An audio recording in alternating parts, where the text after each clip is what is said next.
Sa akin parang once the works leave the studio, I can't really decide. So it's like I treat every work with the same level of focus, attention, and as much as you can, pour yourself into everything that you do. So I it's the same way that I see things around me, people. I try not to attach values in so that I don't rank them. No. So in the end, it's really more about what am I trying to say in my show, in my works, in my exhibit. Mm. So what am I trying to say? No.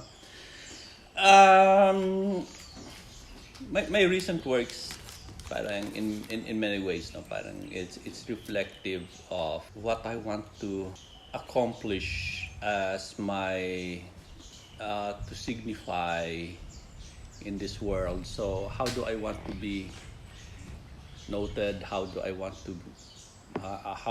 people to see me? No.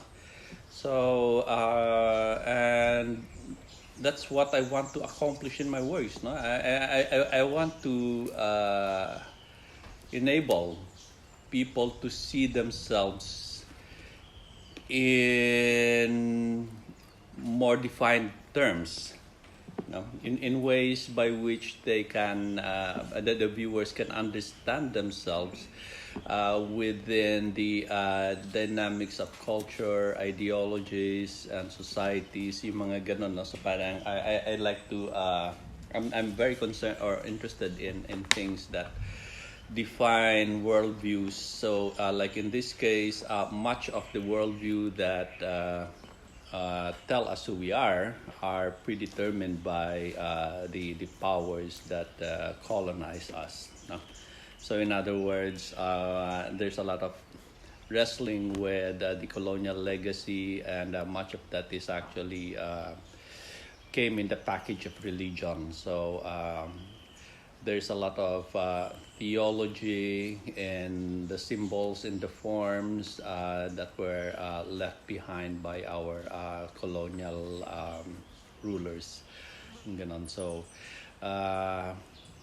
and that's pretty much where the focus is on. No? So parang it's not just the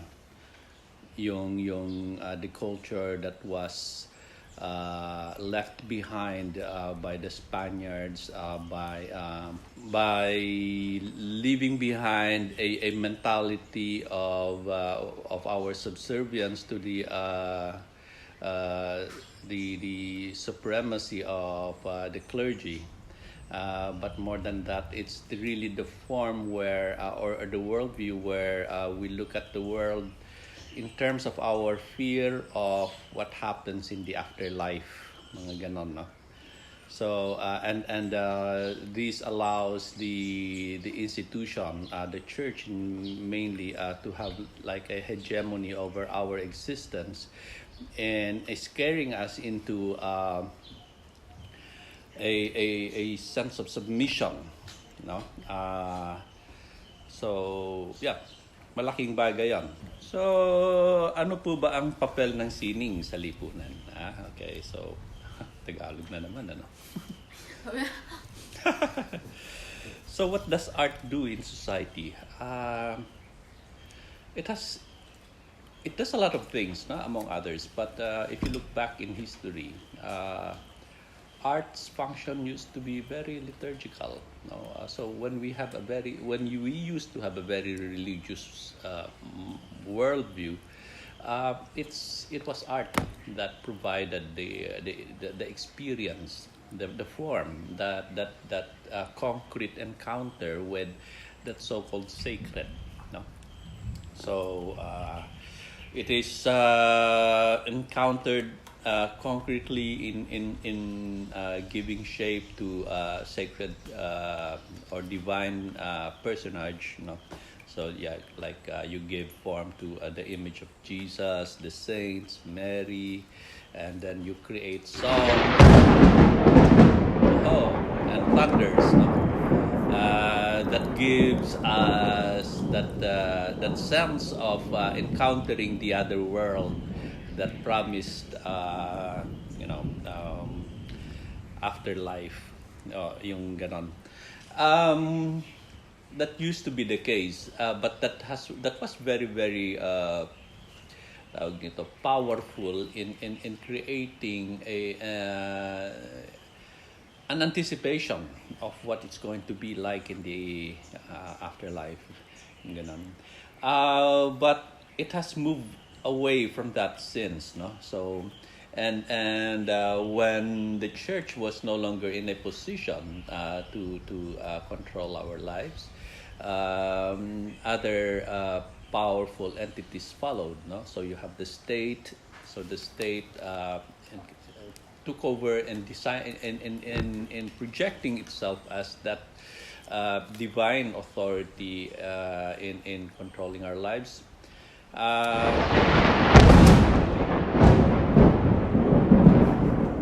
But now the state again gave way to something even more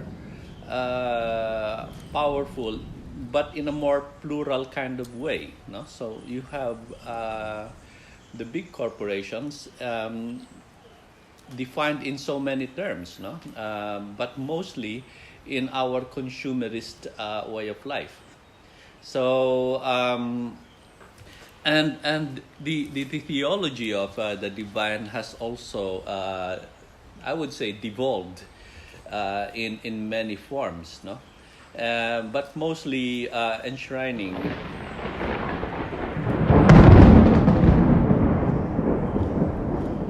a way of life that encourages people to consume, to buy things, mga ganon. And in so many ways, art has allowed itself to be a supportive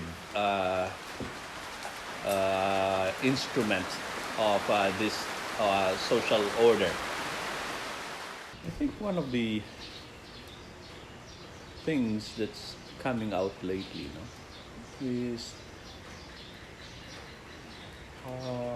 the thought that the initiatives I've been doing in the past that may not necessarily be directly connected to my creative production is the initiatives that are designed to bring a heightened sense of community and connectivity among artists, and a heightened sense of awareness to their social context. So, in this case,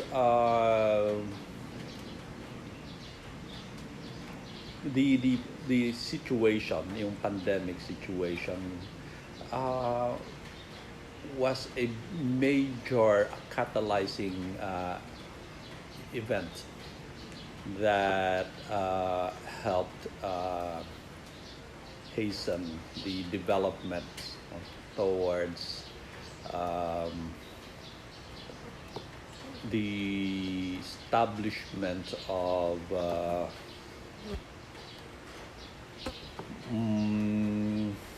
or creation and establishment of programs that help create or that help in this direction, no? So what am I talking about? Since the lockdown, we were able to really focus and institutionalize a residency program that emphasizes on mentorship and trying to fill the void in the educational program of young artists in schools, no? So it sees that the curriculum, yung arts curriculum ng maraming mga fine arts programs in schools, among others, is first it's derived from the programs in art schools from outside, and therefore it uses mostly textbooks published from outside by foreign writers. So in other words, parang you start with education that continues in the disconnection of the artist and their history, their connection with their social context, and it is something that is encouraged, no, in schools. So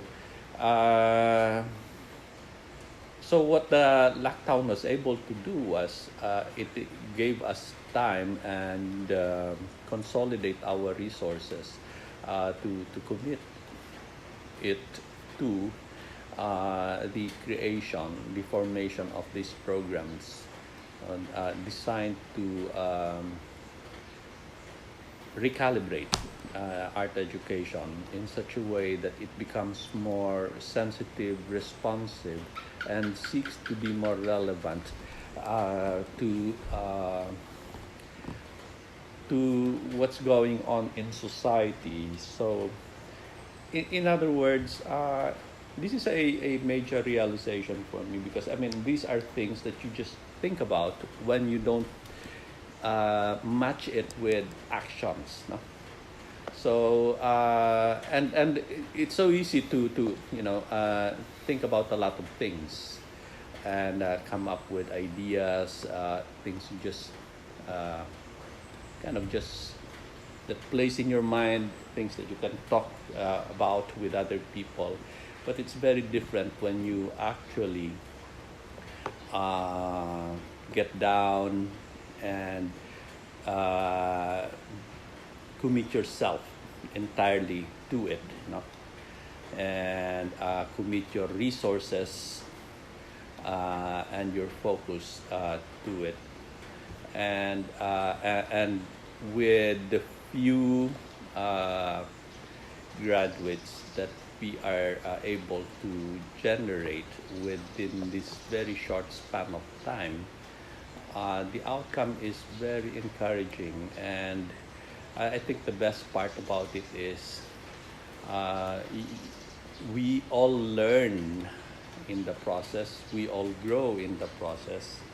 So it's something that you realize is way bigger than what to me way bigger than the limited and sometimes conceited goals in within the so-called art scene, no? So I think the most important part is it brings back the power of the affirming power of the arts in our humanity. So in other words, through this practice, through these programs, no, the humanity in the arts is not only reflected in the artworks themselves, but it's also affirmed in the emergence of alternative communities that the program creates, no?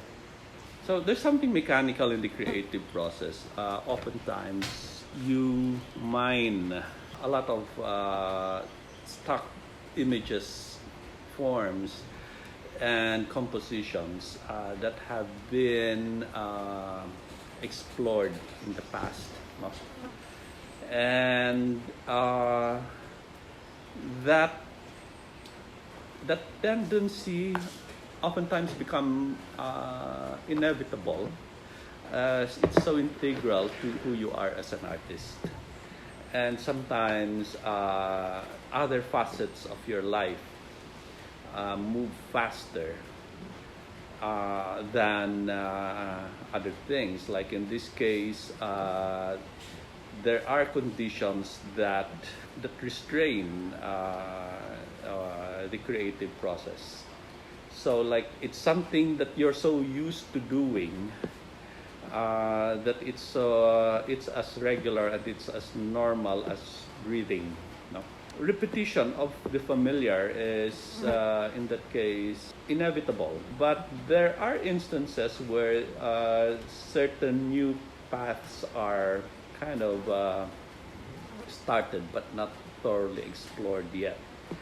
And I think that is why it's not really a good idea for artists to hold solo exhibitions on a very frequent basis because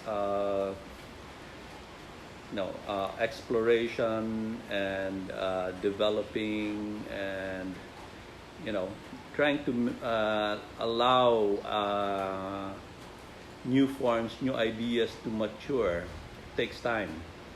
And unfortunately, with our situation nowadays, like sometimes it's a prior commitment that decides the outcome. So with very little time to really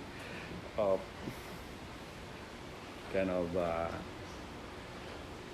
deal or explore new forms, the tendency is, kind of deal with the familiar.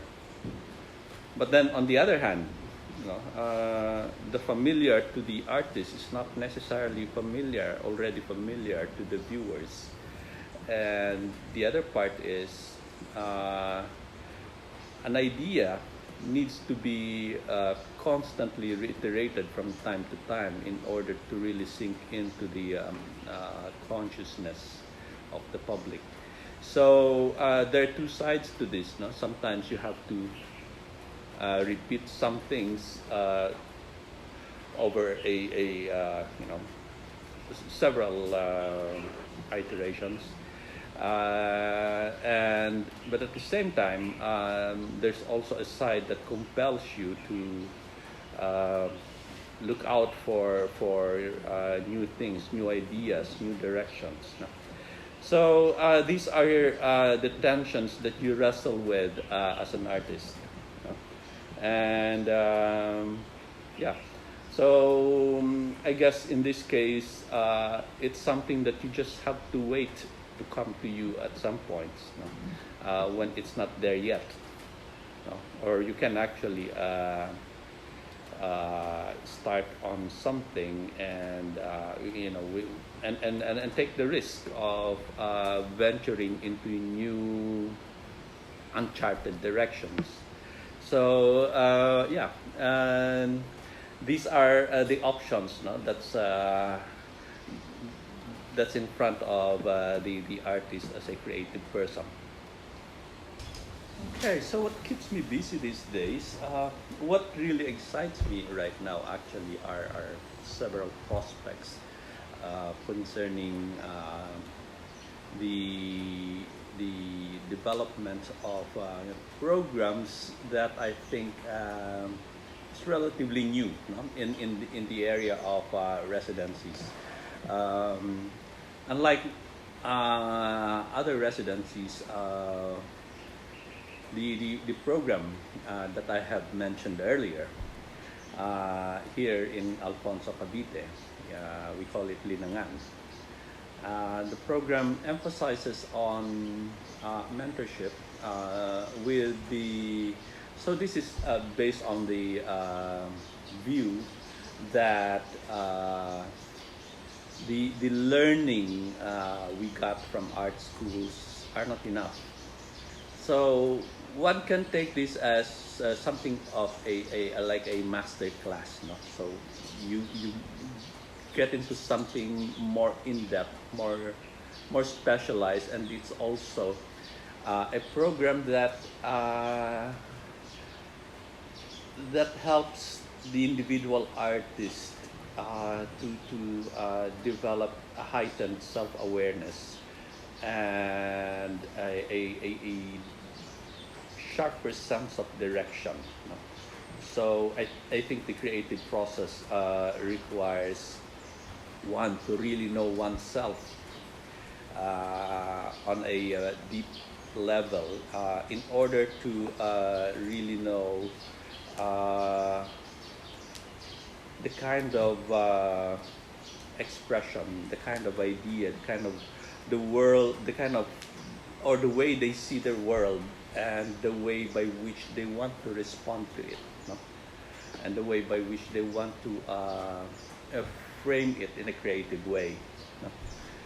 So yeah, so that's what keeps me well these days. That's part of what occupies my time. So it's not just simply thinking of or concentrating on the mentorship of young artists. It's also looking for ways to make the program grow, to make the program known to other artists and other people within the art scene who are supportive of the arts, one way or another. The whole idea is to make them see the value, the importance of these directions, and also hope that their interest in it can generate enough to the point of them wanting to be part of it or wanting to support it. No? So and we have actually kind of went out of our way to get a lot of people involved. A lot of artists are beginning to show or are now showing interest in being part of this, and then more patrons are giving their support in different forms. So it becomes more and more absorbing and compelling and exciting all at the same time, because it gives you a hopeful prospect in front of you,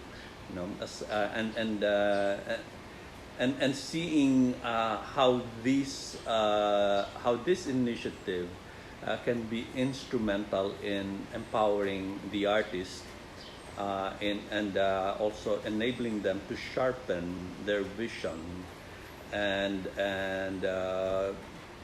further develop their creative process. I think it's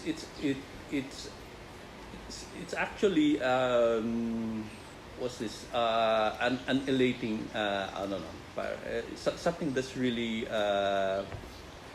gives a huge amount of personal satisfaction to see it growing and you growing alongside it, no? And ayun, parang the prospect of seeing this become more entrenched and institutional gives one a sense of having contributed significantly, to the growth of the arts in this country. I've been tuning into a lot of podcasts lately. well, it's not really a lately kind of thing because I've been doing this for a long time, and I listen to audiobooks, I listen to lectures, I listen to discussions by people whose interest is for the listeners to have a deeper, more analytical understanding of important topics such as philosophy, theology, biblical scholarship, history, world events, all of which are very crucial in the overall understanding of the many facets of the humanities. No?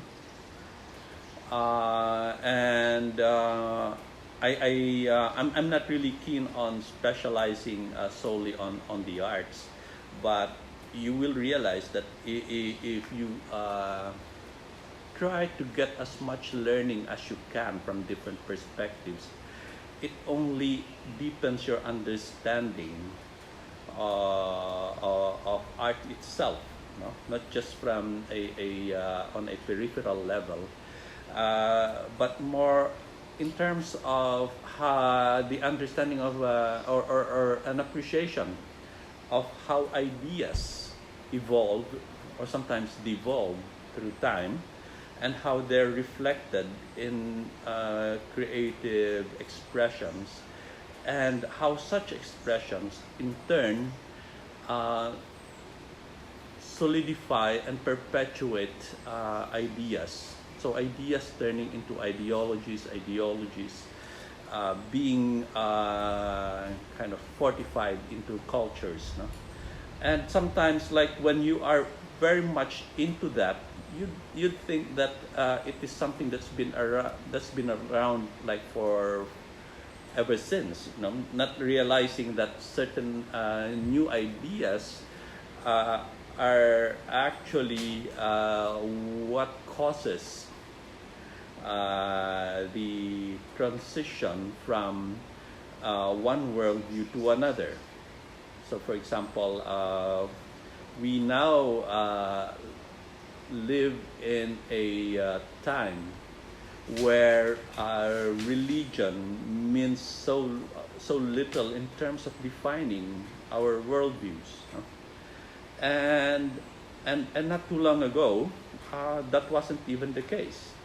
It was unthinkable for people to be non-believers in God. No? It was unthinkable to have people who are so-called atheists nowadays, which and in contrast, atheism appears to be something that's very trendy among people, especially among young people, and well, that's reflective of a lot of things. Probably it reflects a great deal of disillusionment and loss of credibility on the part of the institutions that represent religion. No? But that's just one side of it. No? The thing is, it's very important for artists to have a well-rounded grasp of what's going on, and not just simply focus on the mastery of a certain craft, or the exploration of forms as if they exist in a vacuum. No?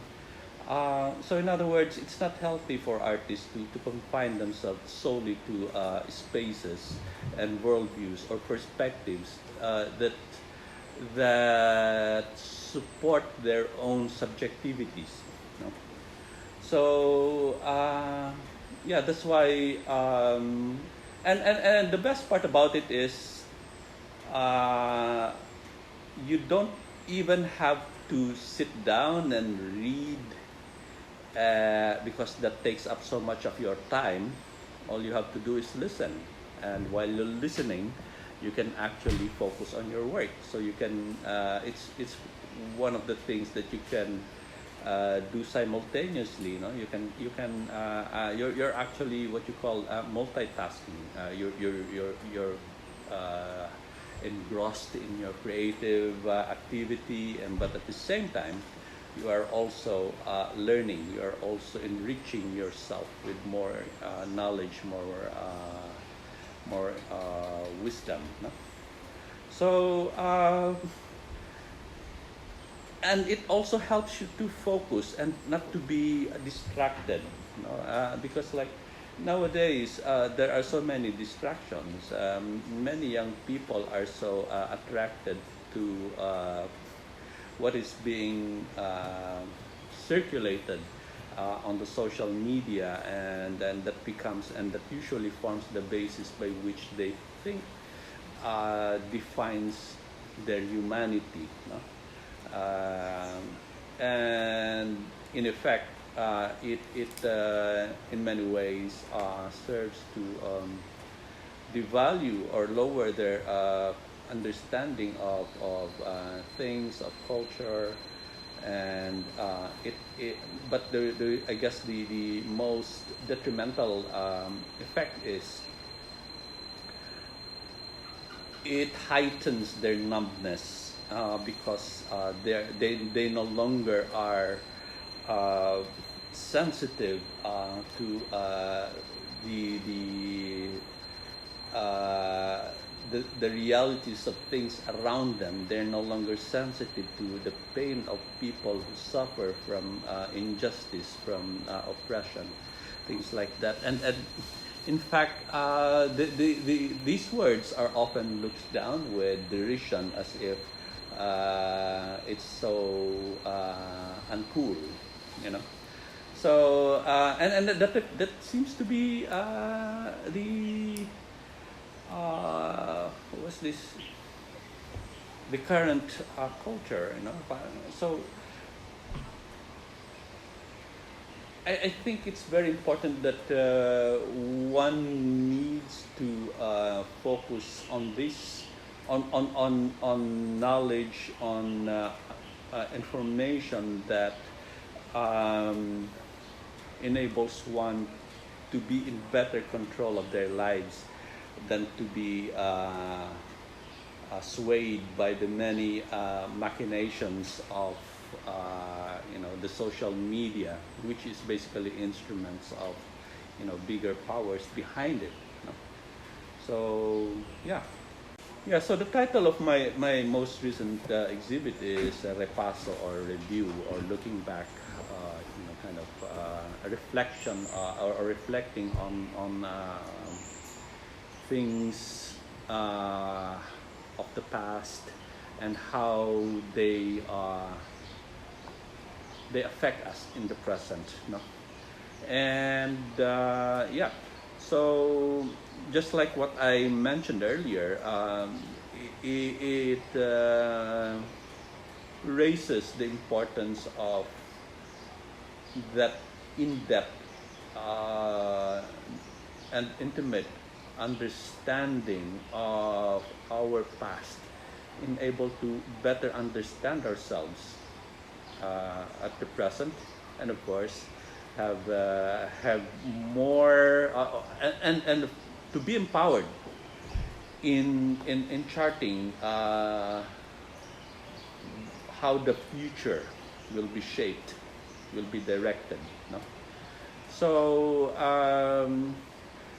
and it is one of the main, I would say,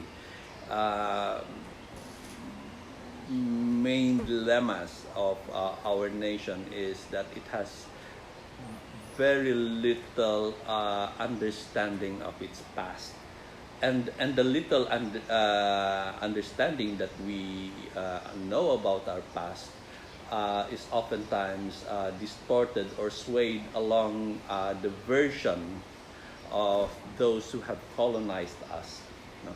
So we usually have difficulty in understanding why we are beset by a psychology of the little man, of the little person. Pretty much what is displayed or exhibited by the man who's running our nation right now, no? And and the people around him, no? So these are people who exhibit this behavior of always wanting a sense of attention to themselves on the basis of their abuse of power.